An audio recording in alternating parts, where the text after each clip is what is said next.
When you have an informed opinion on any topic, then let your voice be heard. That is what we do on Express Yourself. Express Yourself is a production of the Drury University Department of Communication and the Drury University Debate Union, where we teach students the arts and skills of debating and then encourage them to apply those skills in various forms of civil discourse. This week's panelists are Austin Cassidy from Nixa, Missouri. Austin is a junior studying communication. His career goal is to be a business leader. His favorite speaker of all time is Donald Trump. Christopher Cassidy, a senior studying criminology and sociology from Nixa, Missouri. He wants to get his doctorate in criminology and continue to do research. His favorite speaker is Ronald Reagan. Amarin Link, a sophomore majoring in education and writing from Mount Vernon, Missouri. Amarin wants to teach 4th grade and be a published novelist. She's a big fan of Eric Thomas. Alexander Long, a senior from Mount Vernon, Missouri. Studying psychology, Andrew hopes to be a lawyer one day, and his favorite public speaker of all time in psychology is Ronald Reagan. Our facilitator and moderator is Dr. Charlie DeBerry, director of the Drury University Debate Union. And now, here's Charlie. Greetings, everyone, and welcome to the program. This is an exciting presidential election year in the United States, and many would argue that it is one of the most bizarre primary elections that we have seen in recent history. We are devoting this program to the Republican Party candidates. The candidates are Donald Trump, Mark Rubio, Ted Cruz, John Kasich, Jeb Bush, and I think both Chris Christie and Carly Fiorina have dropped out. Former CBS anchor Bob Schieffer pointed out that Donald Trump had been written off as a joke last July, August, September, October, November, December, and January. So, with that as a backdrop, let's begin the discussion. What's going on in the Republican race for the presidency? Why does Trump keep winning? And can anyone defeat him? So, panelists, what do you think? He's pretty undefeatable. He's shown everybody something that they like to see, and it's working for him. Well, I don't know about that. I think if Trump ruses the cruise, then he's going to be cruising for a bruising. Can he lose? I think he can lose, but it's going to take a lot from other candidates and the effects that other candidates have from dropping out in the race. Such, all these lower candidates have all their points spread across almost evenly between them. Kasich was on bottom in Iowa almost, and now he's almost on top in New Hampshire. So, these polls for the other candidates are varying wildly, and it really depends. When everyone else drops out, it's going to be a stabilized race, and so we're going to see what happens in the future. Yeah, I think absolutely. I think that with Kasich, we're seeing something different. I think they were predicting even before the New Hampshire primaries came up, they were beginning to think that if he was able to take second or better, and he did take second, that this would be able to really put him up in the media, that this would really boost the acknowledgement of him as a candidate. And because of that, he's so late in the primaries, you might say, that it's going to really help him in the race. That's what a lot of him and his supporters believe. Yeah. Can Kasich do well in South Carolina? I don't think he's going to do well at all in South Carolina. I think he's going to drop off the map and probably follow the race, mainly because his strongest support is in Ohio and Michigan, most likely. And in these southern states, he's just going to fall off the map and become irrelevant by the time Ohio and Michigan come. So, but somebody we haven't really talked about yet is Ted Cruz. And he not only is doing really well right now, but he also has been planning for the future in these primaries. So it seems as if he will probably win the election. And furthermore, with Ted Cruz, he challenged Donald Trump to a debate back in Iowa, and Donald Trump just didn't accept because he didn't want to be confronted with Ted Cruz and everything. And so just by that, you can tell Donald Trump is a little scared of him. One thing that is happening, though, is Trump's being supported mostly by lower class people, and what Cruz has to do, he has to capitalize on that more so by trying to take a chunk out of that.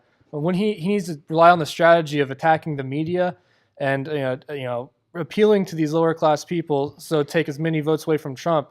But the way Trump is able to appeal to these lower class people, I don't think he's going to be able to do that, which is why I think Trump would probably be the eventual nominee. Well, I think actually to follow off on that, I think Kasich is actually making a come up because of the party that Trump has here in behind him. Kasich is appealing to that same party by pulling forth less dramatic, less Trump-like ways of talking about the same issues, anti-terrorism, the illegal immigrant threat. Those sort of things are also issues that Kasich is pressing, and he's attracting some of that audience from Trump that maybe wants to support some of those issues, but doesn't want all that Trumpness But behind can it. it basically be said that Kasich's basically Jeb Bush in a different form?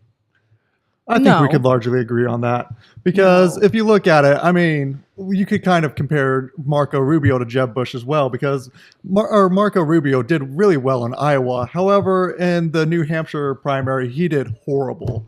And even his speech was horrible. And he admitted to himself doing horrible, especially in the debate on Saturday night where he repeated himself up to 4 times saying the exact same thing. I mean, and then you even had Chris Christie attacking him, Rubio, on that and saying that this is what politicians do. And this is what the establishment does. That they memorize a 20-second line and then they just repeat that over and over and over. And it's what people want to hear.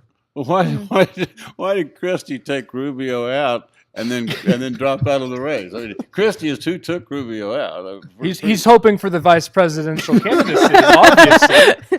This is a desperate man. He wants to be Trump's VP as well. See, he's yeah. got this planned out. He and Trump are in cahoots, and they're going to yes. take it over. All right, I don't think we can let this go with Austin saying that Trump is just saying. I mean, Trump is just a lower class. I mean, I don't know. It comes off as you're saying Trump is just lower class grunge of society, and that's what's going to elect the next president. Is that what you're saying? It's the fact that he's being, he's against political correctness. He's appealing to all these things that blue collar people look for and want in a person to be a leader. I mean, if you look at Jeb, like he's calling people low energy. And attacking people on their looks and stuff, which may seem childish, but to a lot of people find that not only entertaining, but as a signifying personality-wise, powerful in a way that can. And not only is he getting the lower class, he's also getting the businessman because Trump is a businessman. Whatever else you have to say about him, he is that. And so not only is he pulling the lower class, more grunge type workers, he's also pulling the business people. Well, and then there's the argument that Trump and Sanders are attracting people simply because people are tired of this the standard politician mold and they think this is being broken by the outsiders that are in politics here coming in through Bernie Sanders and Donald Trump. Yeah, and I've heard that a lot. I read that a lot. That people at this point people don't really care what Trump says as long as he says anything because they're fed up with the present system and they know he represents something completely different from the present system. In terms of who elects him or doesn't elect him, more people, impoverished people.